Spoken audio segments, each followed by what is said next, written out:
So let's talk about kind of portfolio management a little bit. So here's a bunch of lean concepts on this slide, but here's some of the lean principles: are eliminate waste, delay commitment, amplify learning, empower the team, deliver fast, and build quality in. We talked about requirements or inventory, right? So those are types of waste, right? So inventory, having inventory that's not being used is wasteful.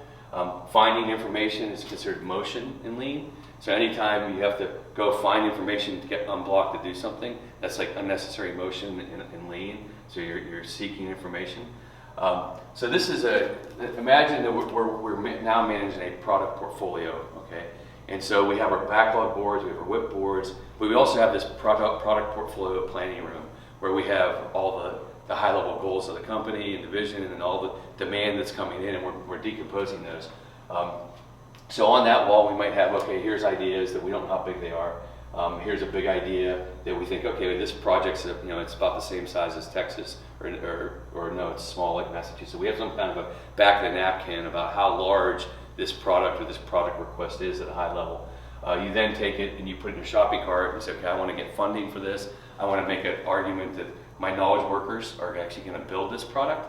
And so I want to have a planning meeting, and we're going to prioritize with all the product owners as to what products should we be investing in, and where does my idea or my features fit in, okay?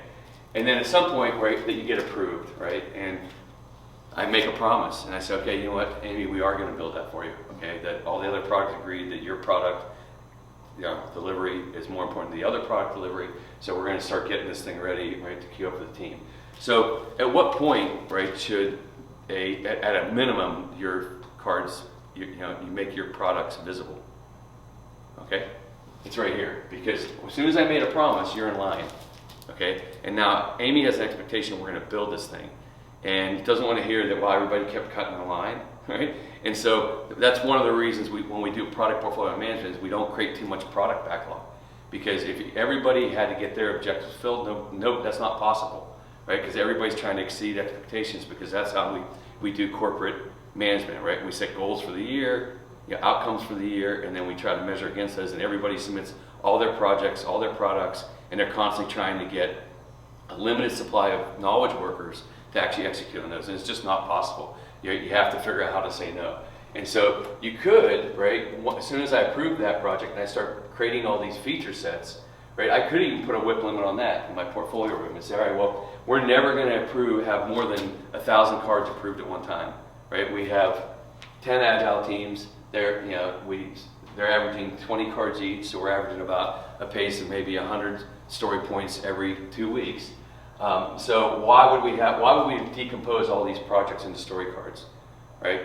Because we want to work in a just-in-time fashion. So we can apply limits to portfolio management. So Kanban can float all the way back through the organization, right? Measuring the outputs of the teams. These things are always changing. Some teams have different point levels, and we never want to compare points between teams, because there's no point in doing that. And the amount of knowledge and technology one team might need to employ versus another team, right? So an SAP team and what they have to do to develop a product is completely different than maybe what a Java team would do, right? Somebody that's tuned to Java or .NET or Ruby. So you can't look at one team and say, well, geez, they're doing 20, they're doing 30.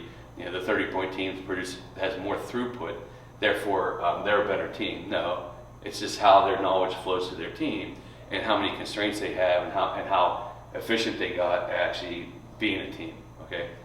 But it's not to be compared against each other. So that's how you can apply Kanban kind of all the way back to the portfolio level.